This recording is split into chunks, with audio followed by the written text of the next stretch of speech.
Então nós estamos lendo o canto 1, capítulo 17, intitulado Punição e Recompensa de Kali. Vamos ler o verso 27. Yam Chabumir Bhagavata Nyasitoro Barasati Simad Bistad Padanyasaihi Sarvata Krita Kautuka.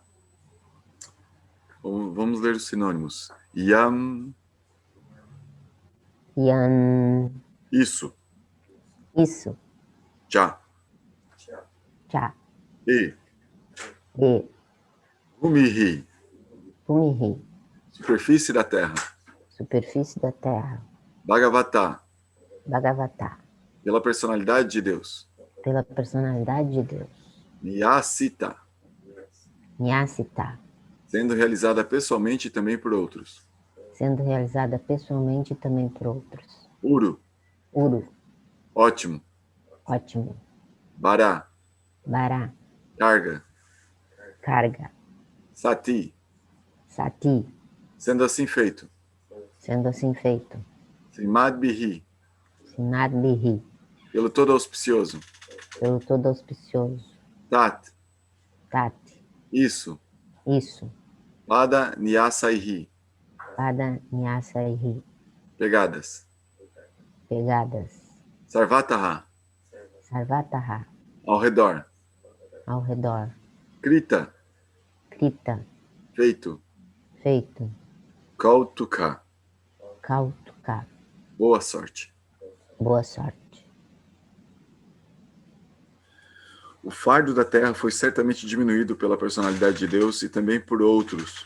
Quando ele esteve presente como uma encarnação, todo o bem foi realizado por causa de suas auspiciosas pegadas. Isso quem está falando é Sutta Goswami. Verso 27. Eu li o verso 26, agora o verso 27. Agora ela, a casta, estando desafortunadamente abandonada pela personalidade de Deus, lamenta-se por seu futuro com lágrimas nos olhos, pois agora ela está sendo governada e explorada por seres humanos de classe inferior que se fazem passar por governantes. Significado. O kshatriya, ou o homem que é qualificado para proteger os sofredores, destina-se a governar o Estado.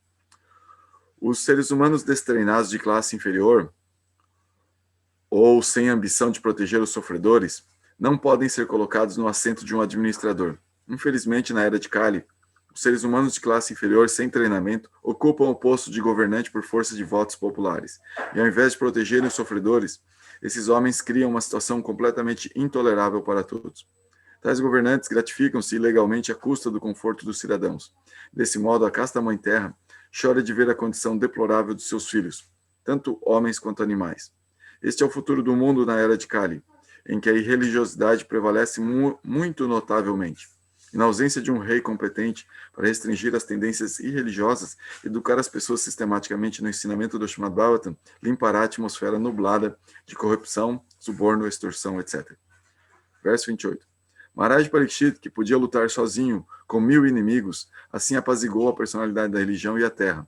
Então ele pegou sua espada afiada para matar a personalidade de Kali, que é a causa de toda a irreligião. Significado. Como se descreveu acima, a personalidade de Kali é aquele que comete deliberadamente todas as espécies de atos pecaminosos que são proibidos nas escrituras reveladas. Esta era de Kali certamente se encherá de todas as atividades de Kali, mas isso não significa que os líderes da sociedade, os chefes executivos, os seres humanos inteligentes e eruditos, ou acima de tudo, os devotos do Senhor, devam sentar-se comodamente e ficar insensíveis às reações da era de Kali. Na estação das chuvas, certamente haverá chuvas profusas, mas isso não significa que os seres humanos não devam tomar medidas para proteger-se das chuvas. É dever dos líderes executivos do Estado, e também de outros, tomar todas as providências necessárias contra as atividades de Kali, ou das pessoas influenciadas pela era de Kali. E Maharaj Parikshit é o líder executivo ideal do Estado, pois de imediato ele estava pronto a matar a personalidade de Kali com sua espada afiada. Os administradores não devem simplesmente baixar resoluções para medidas contra a corrupção, senão que devem estar prontos com espadas afiadas para matar as pessoas que criam corrupções desde o ponto de vista dos shastras reconhecidos. Os administradores não podem prevenir atividades corruptas, se derem permissão de funcionar em casas de vinho. Eles devem fechar imediatamente todas as casas de drogas intoxicantes e de vinho, e impor penas, inclusive a pena de morte, para aqueles que se entregam a hábitos de intoxicação de toda espécie. Esta é a maneira de pagar com as atividades de Kali, como mostra aqui Maharaj Parikshit, o Maharata. Verso 29. Srila Prabhupada é bravo. Verso 29.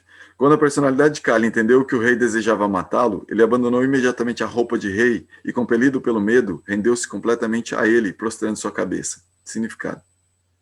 A veste real da personalidade de Kali é artificial. A veste real é adequada a um rei ou kshatriya, mas quando um ser humano de classe inferior veste-se artificialmente como rei, sua verdadeira identidade é revelada pelo desafio de um kshatriya autêntico, como Maharaj Parikshit. O verdadeiro kshatriya nunca se rende. Ele aceita o desafio de seu rival kshatriya e luta, ou para morrer ou para vencer. O verdadeiro kshatriya desconhece a rendição. Na era de Kali, há muitos farsantes vestidos como administradores e líderes executivos, que se fazem passar por tais, mas sua verdadeira identidade é revelada quando eles são desafiados por um kshatriya verdadeiro. Portanto, quando a personalidade de Kali, vestida artificialmente, viu que não tinha capacidade de lutar contra Maharaj Parikshit, ele prostrou sua cabeça como um subordinado e abandonou sua veste real. Verso 30. Maharaj Parikshit, que era qualificado para aceitar rendição e digno de ser celebrado na história, não matou o pobre Kali rendido e caído, mas sorriu compassivamente, pois ele era bondoso com os pobres. Significado. Nem sequer um kshatriya comum mata uma pessoa rendida. O que dizer então de Maharaj Parikshit, que era por natureza compassivo e bondoso com os pobres? Ele estava sorrindo porque Kali, artificialmente vestido, havia revelado sua identidade como um ser humano de classe inferior. E ele estava pensando quão irônico era que, embora ninguém escapasse de sua espada afiada quando ele desejava matá-lo, o pobre Kali de classe inferior estava sendo poupado por sua oportuna rendição. A glória e a bondade de Maharaj Parikshit são, portanto, celebradas na história. Ele era um imperador bondoso e compassivo, plenamente digno de aceitar a rendição mesmo de seu inimigo. Assim, a personalidade de Kali foi salva pela vontade da providência. Então o rei disse o seguinte: nós herdamos a fama de Arjuna, portanto, uma vez que te rendeste com mãos postas, não precisas temer por tua vida, mas não podes permanecer em meu reino, pois és o amigo da religião. Significado. A personalidade de Kali, que é o amigo de todas as espécies de religiosidade, pode ser perdoada caso se renda, mas em todas as circunstâncias, ele não pode ter permissão de viver como cidadão em qualquer parte de um estado próspero. Os Pandavas eram representantes designados da personalidade de Deus, o Senhor Krishna, que praticamente provocou a guerra de Kurukshetra, mas não por algum interesse pessoal. Ele queria que um rei ideal como Maharaj Yudhishthira e seus descendentes como Maharaj Parikshit governassem o mundo. Portanto, um rei responsável como Maharaj Parikshit não podia permitir que o amigo da religião prosperasse em seu reino, à custa da boa fama dos Pandavas. Esta, e não outra, é a maneira de preservar da corrupção o Estado. Os amigos da irreligiosidade devem ser banidos do Estado. Isso salvará o Estado da corrupção. Nossa.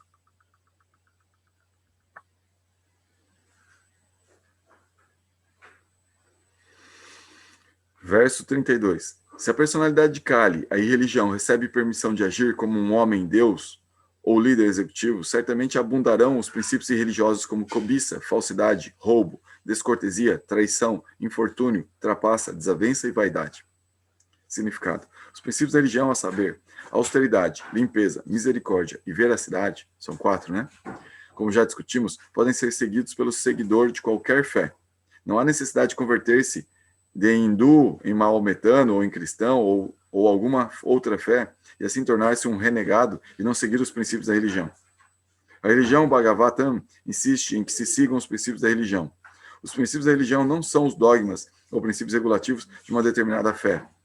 Esses princípios regulativos podem ser diferentes em termos dos respectivos tempo e lugar.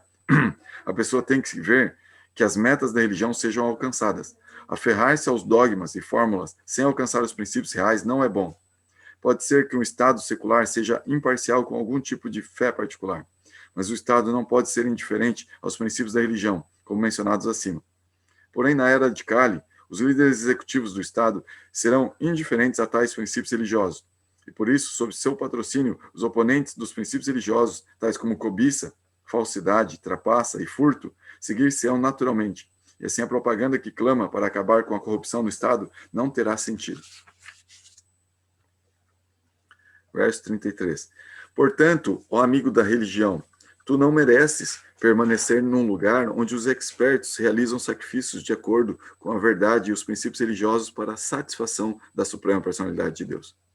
Portanto, ó amigo da irreligião, tu não mereces permanecer num lugar onde os expertos realizam sacrifícios de acordo com a verdade e os princípios religiosos para a satisfação da suprema personalidade de Deus.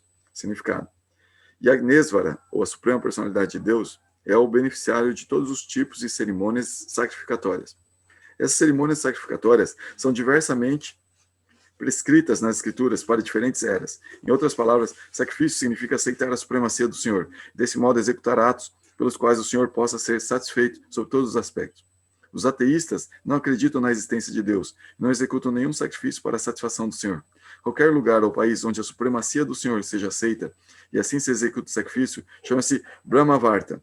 Há diferentes países em diferentes partes do mundo, e pode ser que cada país tenha diferentes tipos de sacrifícios para satisfazer o Senhor Supremo.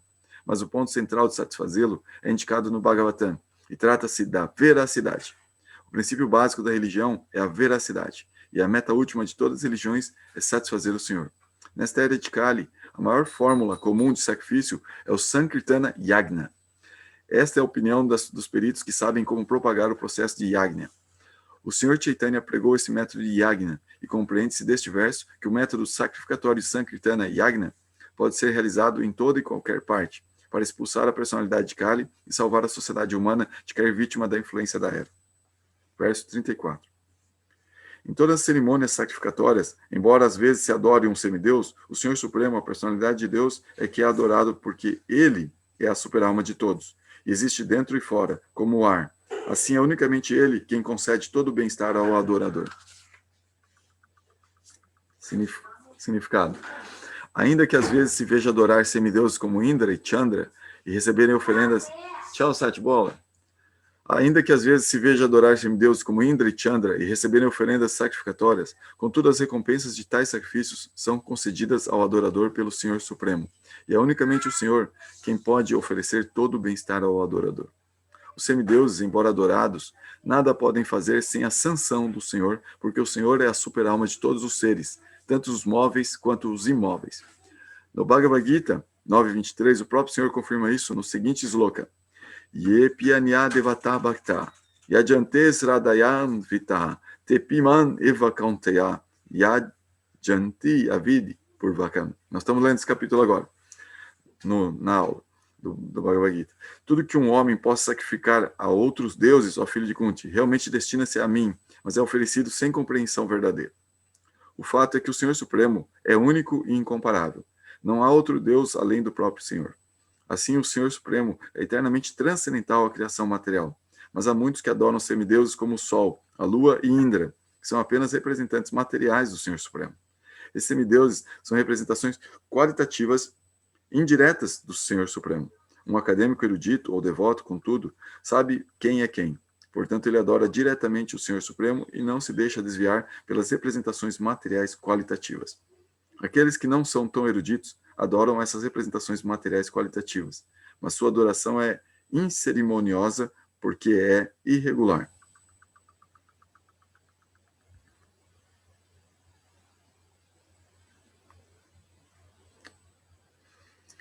Verso 35. Sri Suta Goswami disse: a personalidade de Kali, sendo assim ordenada por Maharaj Parikshit, começou a tremer de medo. Vendo o rei diante dele como Yamaraj, pronto para matá-lo, Kali falou ao rei da seguinte maneira. Significado. O rei estava pronto para matar imediatamente a personalidade de Kali, logo que ele desobedecesse a sua ordem. De outra forma, o rei não tinha nenhuma objeção para permitir-lhe a prolongação de sua vida. A personalidade de Kali também, após tentar de várias maneiras livrar-se da punição, decidiu que deveria render-se a ele. E assim começou a tremer de medo e temer por sua vida. O rei, ou líder executivo, deve ser forte o bastante para enfrentar a personalidade de Kali com a personalidade da morte. Yamaraj. A ordem do rei deve ser obedecida, pois de outro modo a vida do réu está em risco. Esta é a maneira de governar as personalidades de Kali, que perturbam a vida normal dos cidadãos do Estado. Verso 36. Ó majestade, mesmo que eu possa viver em toda e qualquer parte sob tua ordem, ver-te-ei somente a ti, com arco e flechas, para onde quer que eu olhe. Significado. A personalidade de Kali pôde ver que Maharaj Parikshit era o imperador de todas as terras em todo o mundo, e que assim, em qualquer parte onde vivesse, teria de enfrentar a mesma atitude do rei. A personalidade de Kali destinava-se à maldade. Maharaj Parikshit destinava-se a subjugar toda espécie de patifes e malfeitores, especialmente a personalidade de Kali. Seria melhor, portanto, para a personalidade de Kali ter sido morta pelo rei naquele mesmo instante e lugar, ao invés de ser morta em alguma outra parte. Ele era, afinal de contas, uma alma rendida diante do rei, e isso para que o rei fizesse com ele aquilo que julgasse necessário. Verso 37. Portanto, ó líder entre os protetores da religião, por favor, fixa para mim algum lugar onde eu possa viver permanentemente sob a proteção de teu governo. Significado. A personalidade de Kali dirigiu-se a Maharaj Parikshit como líder entre os protetores da religiosidade, porque o rei absteve-se de matar uma pessoa que se rendera a ele. Uma alma rendida deve receber toda a proteção, mesmo que seja um inimigo. Este é o princípio da religião, e nós podemos apenas imaginar que espécie de proteção é dada pela personalidade de Deus, a pessoa que se rende a ele. Não como um inimigo, mas como um servidor devotado. O Senhor protege a alma rendida de todos os pecados e de todas as ações resultantes de atos pecaminosos. Bhagavad Gita 18:66. Verso 38. Sutta Goswami disse, Maharaj Parikshit, sendo assim solicitado pela personalidade de Kali, deu-lhe permissão de residir em lugares onde se realizam jogos, bebedeiras, prostituição e abatimento de animais. Esses 4 lugares são a origem da influência de Kali Yuga. Significado. Os princípios básicos da religiosidade, tais como orgulho, a prostituição, a intoxicação e a falsidade, neutralizam os 4 princípios da religião, a saber, austeridade, limpeza, misericórdia e veracidade. A personalidade de Kali recebeu permissão de viver em 4 lugares particularmente mencionados pelo rei, ou seja, lugar de jogos, lugar de prostituição, lugar de bebedeiras e o lugar de abatimento de animais. Srila Jiva Goswami declara que a embriaguez contrária aos princípios das escrituras, tais como Sautramani Yagna, associação com mulheres fora do casamento, ou homens fora do casamento, e a matança de animais contrários aos preceitos das escrituras, são atos irreligiosos. Nos Vedas, há 2 diferentes tipos de preceitos para os pravritas, ou aqueles que estão ocupados no gozo material, e para os nivritas, ou aqueles que estão liberados do cativeiro material. O preceito védico para os pravritas é de regularem gradualmente suas atividades e orientá-las ao caminho da liberação. Portanto, para aqueles que estão no estágio mais baixo de ignorância, que se entregam a vinho, mulheres, sexo e carne, recomenda-se às vezes beber através da execução do Sautramani Yagna, associação com sexo através da execução através do casamento, e comer carne através de sacrifícios. As recomendações encontradas na literatura védica destinam-se a uma classe particular de seres humanos, e não a todos. Mas por serem preceitos dos Vedas para tipos particulares de pessoas, essas atividades dos pravritas não são consideradas adharma. O alimento de um homem pode ser veneno para outros. Analogamente, aquilo que é recomendado para aqueles que estão no modo da ignorância pode ser veneno para aqueles que estão no modo da bondade. Srila Jiva Goswami Prabhu, portanto, afirma que as recomendações encontradas nas escrituras para uma determinada classe de seres humanos não devem, de forma alguma, ser consideradas adharma ou irreligiosas. Mas, de fato, tais atividades são adharma e nunca devem ser encorajadas.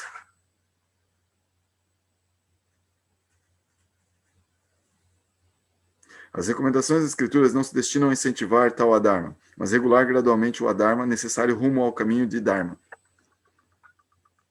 É como essa história, né? O que é veneno para um, para outro é remédio. Então, esse é um aspecto bem importante. Eu vou interromper um pouquinho a leitura aqui do comentário de Srila Prabhupada, porque é um aspecto bem importante, assim, de entender as escrituras. E entender também a mentalidade de um Vaishnava.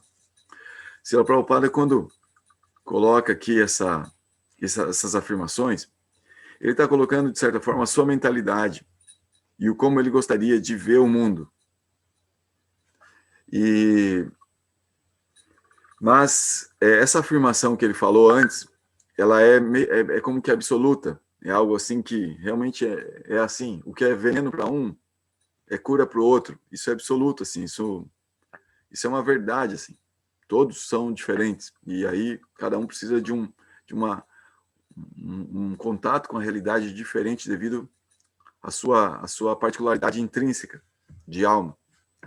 Então, você, por exemplo, querer restabelecer, né, o Bhagavata Dharma através, né, do Varnashram Dharma, por exemplo, agora em Kali Yuga, né, que é essa questão de das pessoas serem brahmacharis, depois grihastas, depois vanaprasthas, depois sannyasis, poder colocar o varna também, né, que as pessoas sejam brahmanas, kshatriyas, vaishyas, shudras. Isso é muito, muito, muito difícil em Kali Yuga. Muito difícil restabelecer esse tipo de dharma. E o canto dos santos nomes, ele traz essa conexão com o dharma novamente, mas não o dharma relacionado à época védica, em que os seres humanos conseguiam levar o Varnashram Dharma ali, ó, muito bem. É muito difícil.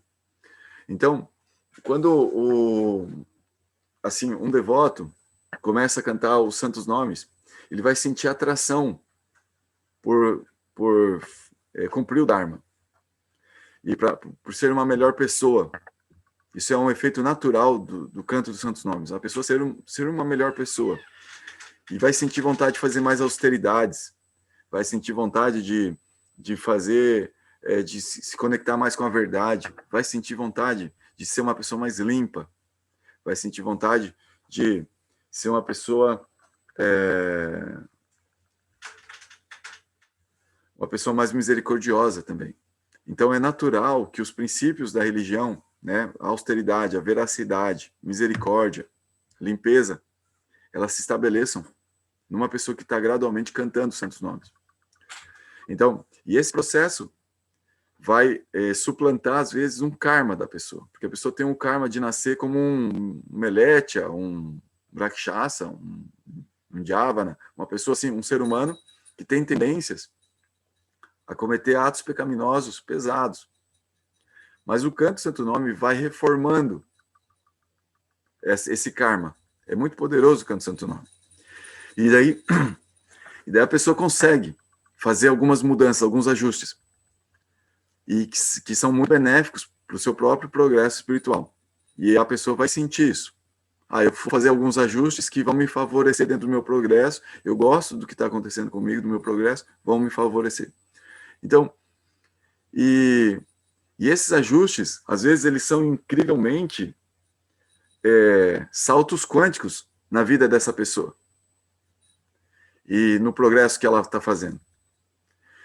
E não exatamente dar esse salto quântico de sair do contexto de Kali Yuga e ir para o contexto de Satya Yuga, em que se cumpria o Varnashram Dharma estritamente. Srila Prabhupada fala disso para a gente. É importante estabelecer o Varnashram Dharma e tal, né? Mas a gente percebe, por exemplo, comentários de seus discípulos que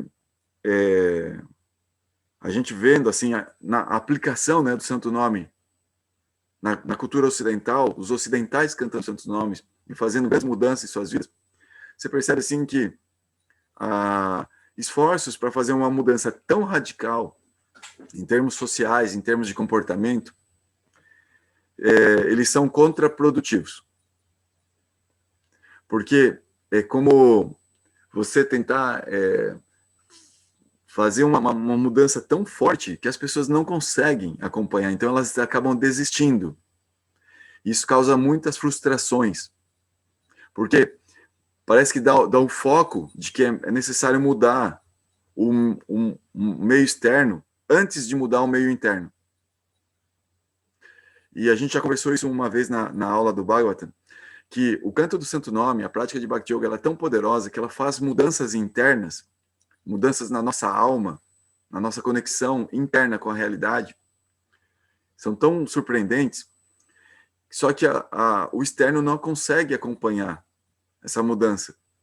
Às vezes a pessoa não tem essa noção, né, de que está mudando algo internamente tão radicalmente e externamente não está dando conta de acompanhar isso. A própria pessoa às vezes não percebe essa diferença entre o seu karma e seus ideais, suas motivações internas, sua posição de alma em relação à realidade. Às vezes a pessoa não percebe isso. Porque começa a não dar muita atenção a analisar esse meio externo, especialmente seu corpo, sua mentalidade. Não dá tempo. As mudanças são muito rápidas. O Santo Nome faz uma uma limpeza, um choque de realidade dentro da alma. A alma realmente, pum, dá um despertar, assim. E aí a pessoa, se ela é orientada a não se preocupar tanto com essa mudança externa, mas sim cuidar e preservar essa mudança interna com muito carinho e deixar que ela gradualmente vá se externando, é mais seguro do que pedir que ela use essa força interna para fazer as mudanças externas. Porque ela, devido a esse choque de realidade que ela alcança, ela fica motivada, entusiasmada para fazer as mudanças externas.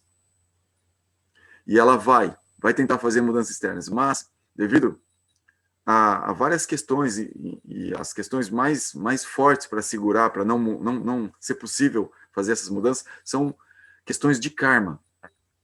Claro que alguns obstáculos, como ofensas aos santos nomes, a, e o desejo de desfrutar, né, dos benefícios de Bhakti, eles também estão ali, eles são muito fortes, esses obstáculos, mas especialmente para as pessoas de Kali, o que pega mais é o karma mesmo. E as pessoas levam na ligeira, pensando que é fácil mudar o karma, que é só cantar os santos nomes, levar uma vida super espiritual, que os milagres acontecem e o karma é modificado, assim, do dia para a noite. E às vezes não. A maioria das vezes não. Então, é importante receber uma orientação de que essa mudança externa, ela não é tão importante, ela não é tão relevante. O que é relevante é manter, preservar esse entusiasmo, esse desejo de que esse lado interno continue sendo alimentado, sendo cultivado, apesar do externo ainda não estar acompanhando. É isso que nós temos aprendido de vários mestres nossos. Então, quando o devoto ele busca essa prática mais introvertida e não tão focada no meio externo, isso está sendo mais efetivo para preservar a vida espiritual dos devotos. Então, assim, a gente tem que harmonizar um pouco com essa orientação de Srila Prabhupada, que ele pede para a gente não ficar de braços cruzados em relação ao meio externo. A gente tem que harmonizar isso com isso que eu estou dizendo agora, de, olha, o externo não é tão importante, mas né, e o meio interno é mais importante. Então você tem que harmonizar aí com a tua própria realidade, com a minha própria realidade, que eu, pelo menos da minha parte, eu fico focado em cultivar esse lado interno e o meio externo fazer o que tiver ao alcance, sem grandes esforços. Grandes esforços devem ser feitos para cultivar o lado interno. E o externo, a gente faz meio que o nosso dever, o melhor possível. Então, nossos trabalhos, nossa alimentação, as leituras, fazer o melhor possível. Assim, ser o melhor possível significa fazer alguns cortes de excessos, né? Buscar equilíbrio, cada vez fazendo o melhor possível em relação ao meio externo, em relação à política, em relação a amizades, em relação ao trabalho, em relação à família, em relação ao próprio corpo, em relação à própria mente, fazer o melhor em relação a esse externo, o melhor possível. Mas não grandes esforços, não que eu tenho que mudar, eu tenho que fazer diferente, não, porque devido ao choque que o Santo Nome dá internamente, dá vontade, às vezes, de fazer grandes mudanças externas. Mas isso é contraprodutivo. Tem se mostrado ao longo da história. As pessoas acabam se tornando frustradas porque não conseguem manter essas mudanças permanentemente, devido a várias questões, mas especialmente questões karmáticas.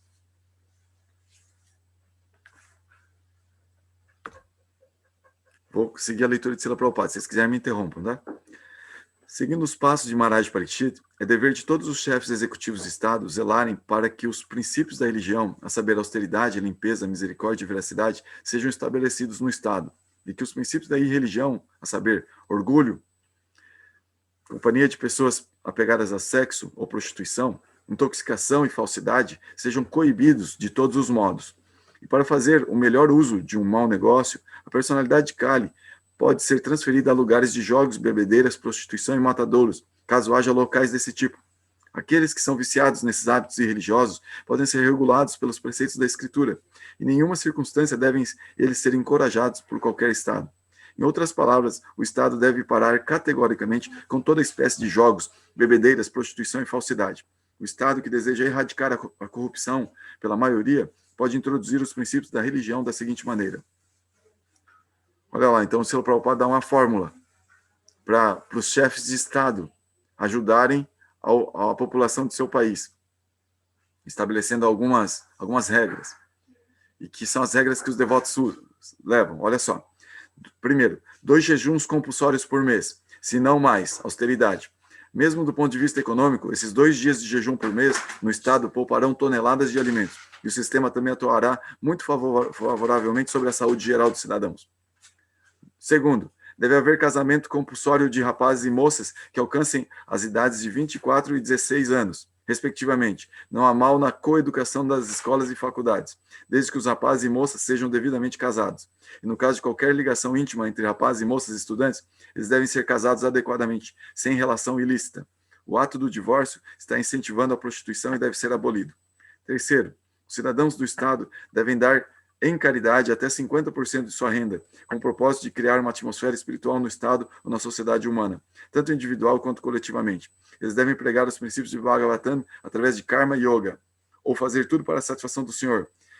A audição regular do Srimad Bhagavatam, da parte de pessoas autorizadas ou algumas realizadas. Cantar as glórias do Senhor congregacionalmente no lar ou em locais de adoração. Prestar toda espécie de serviço aos Bhagavatas ocupados em pregar o Srimad Bhagavatam. E residir num lugar onde a atmosfera esteja saturada de consciência de Deus. Se o estado se regular pelo processo acima, naturalmente haverá consciência de Deus em toda parte. Os jogos de qualquer espécie, mesmo os empreendimentos especulativos de negócios, são considerados degradantes. E quando os jogos são estimulados no Estado, a veracidade desaparece por completo. Permitir que rapazes e moças permaneçam solteiros, além das idades acima mencionadas, e licenciar matadouros de toda espécie, são coisas que devem ser imediatamente proibidas. Os carnívoros podem receber permissão de comer carne de maneira mencionada nas Escrituras, e não de outro modo. A intoxicação de qualquer espécie, mesmo fumar cigarro, mascar tabaco, beber chá, deve ser proibida. Então, você vê, né? Como disse, Srila Prabhupada, ele chegou com a corda toda. Ele estava empoderado quando ele chega e fala esse tipo de coisa, assim. Ele não foi, assim, simplesmente falando para um grupinho particular que estava lá numa seita esquecida que ninguém prestava atenção. Ele começou a falar isso aqui para governadores mesmo. Ele visitava, ele falou isso aqui com bispos, ele falou com várias pessoas assim, proeminentes, governadores, prefeitos, alguns reis, alguns lugares. Então, Srila Prabhupada, ele fala de uma reforma social mesmo, entendeu? Ele está falando de uma reforma política mesmo, de estabelecer essas coisas. E existem detalhes de Kali Yuga, que Srila Prabhupada, especialmente da época que nós estamos vivendo, que ele começou a dar uma olhadinha, mas ele nem via direito que mudou, né? Por exemplo, ele fala aqui do casamento entre rapazes de 24 anos e moças de 16, assim, como se fosse uma regra, né? Então você pensa bem na sociedade hoje, levando essa regra a ferro e fogo. Meu Deus do céu. Né? Então, por exemplo, Srila Prabhupada, não sei, Srila Tripurari Swami mencionou isso numa aula dele, né? Srila Tripurari Swami é discípulo de Srila Prabhupada. Ele falou assim que num encontro específico com ele, acho que foi com ele ou com Srila Bhakti Pramod Purgoswami Maharaj, eu não estou bem lembrado assim para quem foi essa pergunta, mas perguntou, e os homossexuais, como é que fazem? Né, os homoafetivos, como é que fazem? As pessoas que têm essa natureza. Ele diz assim que ele não conseguiu responder. porque para ele não fazia parte do cenário dele, assim, social.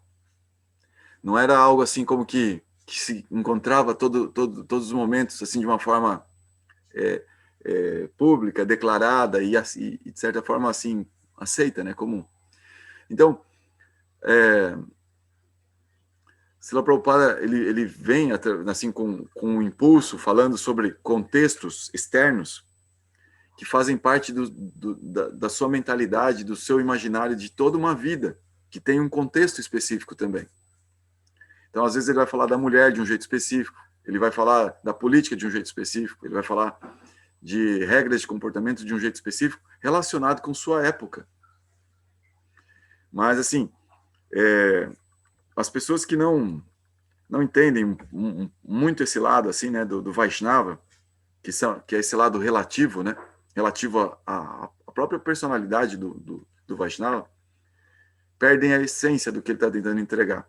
Porque tudo isso que ele está tentando falar aqui não é para a gente ficar castrado e regulado e fazer parecer um robozinho.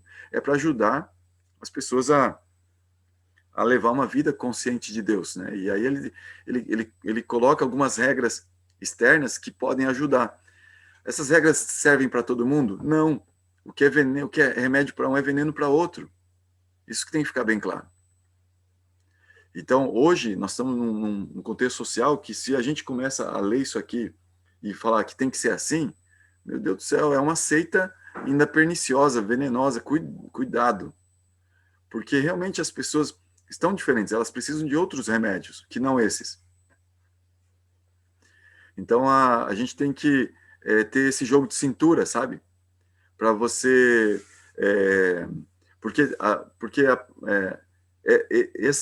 esse comentário sobre o externo que Srila Prabhupada faz é como se fosse a embalagem do papel. Isso não é a embalagem do bombom. Isso não é o bombom.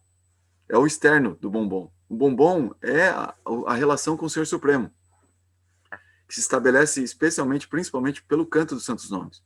Esse é o bombom que as pessoas precisam experimentar. O externo vai mudar segundo a época, o contexto civilizatório, a influência de Kali Yuga, outras influências planetárias, o que tiver externamente, os devotos eles têm que se adaptar e mudar a embalagem. Mudar a embalagem. Para eles mesmos poderem fazer as suas práticas, então eles têm que mudar o seu próprio externo, e para as pessoas a quem eles querem convidar, querem entregar, também tem que dar uma mudança na embalagem para mostrar para as pessoas. Não dá para continuar mostrando o externo dessa prática do jeito que eram em outras épocas. Porque o que era remédio naquela época pode ser veneno agora. Em termos dessa embalagem, é como se fosse o que está no exterior da pílula, sabe? Esse exterior agora causa alergia às pessoas, a maioria das pessoas. Então tem que mudar. Mas o princípio ativo lá dentro da pílula é o mesmo. Isso não varia. Entende o que eu quero dizer?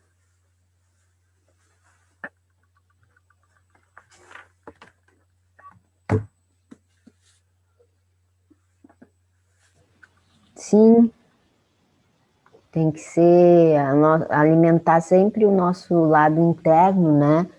Porque o externo tem que ser muito devagarinho e cada um tem o seu momento, cada um tem a sua hora e a gente sabe que a gente não vai mudar o mundo.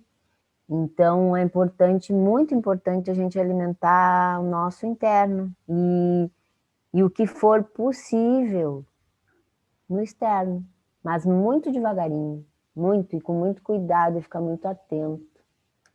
Legal, Neita. Você falou as palavras fundamentais aí da mensagem toda, com muito cuidado, muito atento. Obrigado. Exatamente.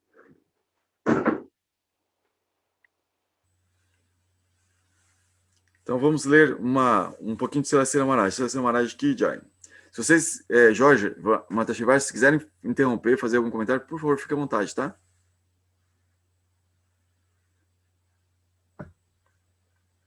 Então nós lemos injuriar os santos, adoração de semideuses e respeitar o guru, né? Não considerar o guru um ser humano ordinário. Vamos, agora, a quarta ofensa aos santos nomes é blasfemar as escrituras. A quarta ofensa é Shastra Ninda, blasfemar os Shastras, as escrituras. Isso se refere, é claro, àquelas escrituras que se ocupam de louvar a nobreza e a grandeza de Deus, não as outras. Não devemos injuriar as escrituras que nos instruem sobre Deus e seus devotos e nos ensinam o bem eterno. Então, todas as escrituras que falam sobre Deus, nós devemos ter muito respeito. Todas as escrituras que ajudam a levar as pessoas a um contato com Deus, nós temos que ter muito respeito. Todas. Não é só os Vedas. O santo nome, Deus no som. Aí, a quinta ofensa. A quinta ofensa consiste em interpretar o santo nome de Krishna com a ajuda do dicionário e a gramática, quer dizer, encontrar diversos significados nas palavras do nome. Esse som é transcendental. O dicionário, a gramática ou qualquer outro livro de conhecimento mundano não podem limitar ou qualificar o santo nome. O som transcendental implícito no nome é superior ao seu som material, Sabda Brahma. O nome mesmo da Suprema Pessoa encarna por sua própria vontade. Ele é inseparável do seu nome, está plenamente presente em sua forma sonora. Então, isso é uma ofensa também, tentar interpretar os santos nomes com conceitos mundanos. Então, assim, a interpretação ao santo nome, ela é bem-vinda, né? Sempre que ela tem essa conexão com a transcendência, nos leve a entender, a aumentar a nossa fé na transcendência. Agora, quando ela tenta assim, explicar materialmente o que está acontecendo aí isso é uma ofensa também. É como tentar reduzir o poder do santo nome. O Vaikunta Sabda, o som transcendental, é diferente do som mundano, que pode produzir a língua e os lábios. Na medicina homeopática, todos os glóbulos podem parecer os mesmos, mas a potência interna é o que importa. É algo assim, o som ordinário do nome e o som vibrado por um devoto puro procedem de planos distintos. A diferença está na potência que contém. O santo nome descende do mundo espiritual e vem a manifestar-se dançando na língua. O som transcendental do santo nome está relacionado de uma maneira inseparável com a pessoa que representa. A sexta ofensa é considerar que as glórias do santo nome de Krishna são frutos de uma maquinação mental. Então, que as glórias do santo nome é um produto da imaginação, assim. Então, isso é uma ofensa, né? Pensar que o canto do santo nome, ele não é tudo isso. Que ele só tá a mente da pessoa que tá produzindo tudo isso. Não foi o santo nome. Então, isso é uma ofensa também. Então, algumas pessoas, assim, às vezes elas cantam os santos nomes, fazem grandes diferenças na vida, mas elas continuam insistindo, assim, que elas precisam fazer algumas terapias mentais, elas precisam fazer esforços para fazer mudanças mentais. E aí elas não consideram o santo nome, o poder do santo nome em tudo isso. Não é errado, por exemplo, uma pessoa cantar os santos nomes e buscar terapias para cuidar da mente, né, para cuidar do corpo. Isso é bacana. Assim, é como que é o dever da pessoa, é o dharma da pessoa em cuidar da própria saúde. O canto do santo nome, se o santo nome vier fazer alguma mudança no karma, né, em termos mentais, em termos físicos, assim, no corpo, tudo bem à vontade de Krishna. Mas o meu dever é cuidar da minha saúde. Então, a pessoa vai lá, não é que ela está minimizando o poder do santo nome, é simplesmente não está colocando nas mãos de Krishna mais um trabalho. A pessoa fala, não, eu vou lá fazer minha terapia porque é um serviço para Krishna, eu tenho que cuidar da minha mente, eu tenho que cuidar do meu corpo, vou fazer terapia. Agora, não é que ela está minimizando o poder do santo nome. Eu falo, não, o santo nome não está me adiantando nisso. Quando a pessoa faz assim, ela está cometendo uma ofensa. O canto do santo nome é encontrar com Krishna, todos os dias. Cantou o santo nome, estou encontrando com Krishna. E quando eu encontro com ele, deixa fazer a vontade dele. Deixa eu entender quem ele é. Não ele ficar realizando minha vontade, mudando minha mente, mudando meu corpo, do jeito para eu viver melhor. Isso eu tenho que cuidar disso.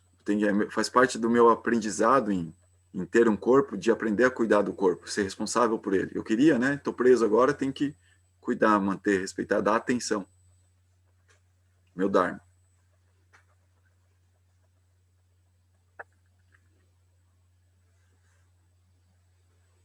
Vocês têm algum comentário, gente? Tem alguma coisa para falar?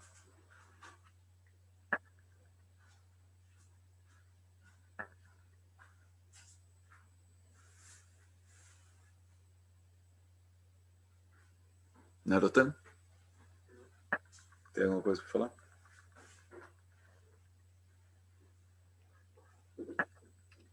Tem alguma dúvida, pessoal? Comentários?